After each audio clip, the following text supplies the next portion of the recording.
Mercedes haven't been on the right track when it comes to the 2022 season. It's true that their car has had problems in performance, but if you look at the results, you won't notice a big problem. They are P3 in the Constructors, and George Russell is just 15 points behind Leclerc, who sits on P3 in the Drivers' Championship. However, this is far away from what we're used to seeing from Mercedes, and things have started to boil in their garage. Recent reports have said that Wolff doesn't have the patience to deal with Hamilton's performance anymore, as he has been far away from his championship-winning years. But why is this happening now, when Mercedes has finally found the pace in their car? And more importantly, is there a chance that Wolff will seek for another driver to replace the hot seat of Hamilton? This and much more will be explained in this video, so stick with us to find out. First, we need to elaborate on the whole season that Mercedes is experiencing so far. To say that the season is currently a roller coaster ride would be an understatement.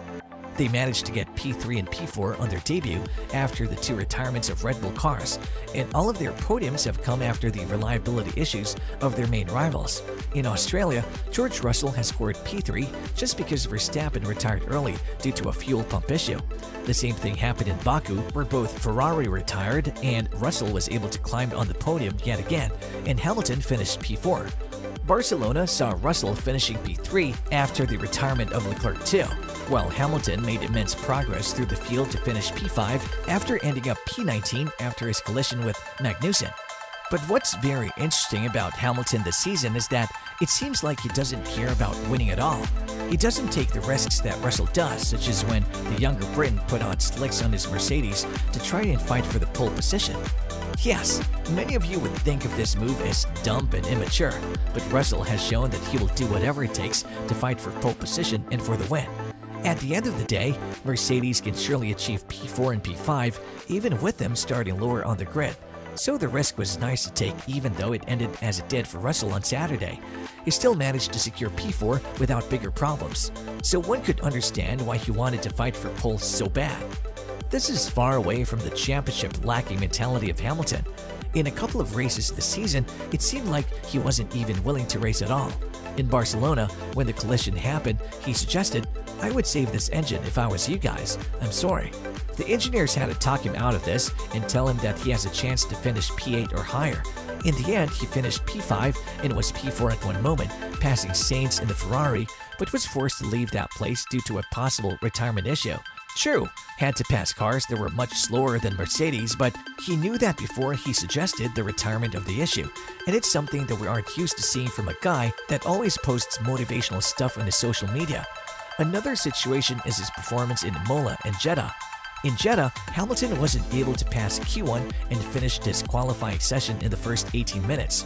He called the car undrivable at the time and wasn't even able to compete with Magnussen and the Haas. Hamilton finished P10, and he even asked, "Is there points for this place?" after the race, but was strongly backed by Wolff about the undrivable car. Yet, Russell has been spectacular this weekend as he finished P5 with the same car. Imola is another example where Hamilton wasn't even able to pass Gasly for P13. Russell, on the other hand, has finished P4 with the same Mercedes that Hamilton was driving. And yet again, Wolff jumped on the radio to back up Hamilton for the shitbox of a car that he was driving. But it seems like Wolff has run out of excuses and may well replace Hamilton and Mercedes due to the lack of championship attitude and satisfaction with the places that he's finishing in. According to Bernie Ecclestone, Wolff is fed up with Hamilton's behavior and has considered offering him a package to walk away from the team early. The Briton has another year remaining in his contract, but according to Bernie, Wolff doesn't have that much patience. Toto is getting a bit fed up with Lewis. I don't think he's trying, do you? Let's put it another way. Lewis doesn't seem bothered about losing. It's not like him. He has a competitive nature, but he's taken losing a bit easy from a liking. Lewis might sell his position to Toto. "This is how much I'm getting. I'll step down and give me half of what I would get." Toto can go and do one of his magic deals, offer someone less money and keep 20 million pounds. Nobody needs to tell Toto this because he has already thought of it. Lewis would probably stop under those circumstances, finished Ecclestone. And if you put things into perspective, this is a very real possibility. Hamilton's biggest motivation this year was to achieve the 8th record-winning championship after being stripped away last year at the last race at the very last lap by Verstappen. Now, he cannot even outshine his teammate Russell, who, by the way, is a rookie in Mercedes, and this isn't a situation that Hamilton is used to. True, he has managed to score a podium and finish above Russell at Montreal, but that has happened only 2 times this season. 7 times he has been slower than his teammate Russell, and apart from Imola and Jeddah, he has had a poor performance in Monaco too, finishing P9 and being promoted to P8 after Ocon's penalty. However, sacking a 7-time world champion could be a real challenge for you. He's bringing so much to the team, and although he's struggling with recent performance, that doesn't mean he cannot overcome the problems of the car. After all, his car has been subject to experiments more often than the one of George Russell. That has affected his confidence a lot, and if Mercedes stops with the experiments and runs setups that seem to be the best for the car, Hamilton will be the last one to laugh.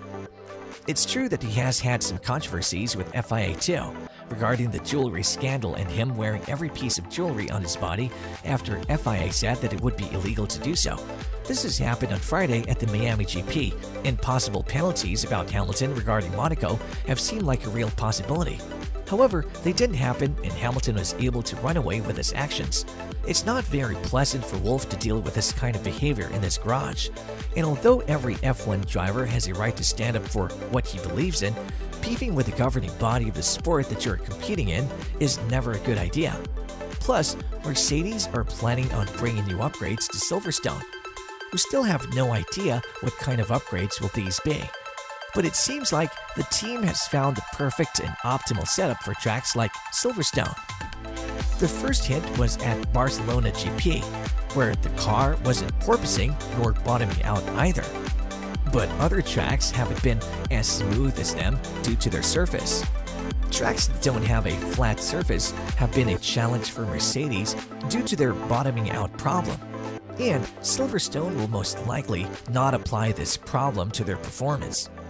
At the end of the day, Silverstone is a track that has been won by Hamilton 8 times, and it's his home track. The team is also celebrating this track as their home one, and now both of their drivers can call it that way too. So, the challenge will be huge for Mercedes, and the fans will surely be there to boost their morale. It's unlikely that they will reach Ferrari and Red Bull just on sole performance. But we should wait and see if the updates have done their job. What do you think is next for Mercedes? Is Hamilton's stay in Mercedes over, mostly because of his bad performance and giving up attitude that has seriously annoyed Toto Wolff? Or do you think that the Briton will bounce back in the rest of the races with his undrivable Mercedes? Let's know in the comments below, as we truly appreciate your opinion. Until our next video, stay safe and keep watching our videos, as that will help us grow as a channel and deliver more quality content with every day passing by.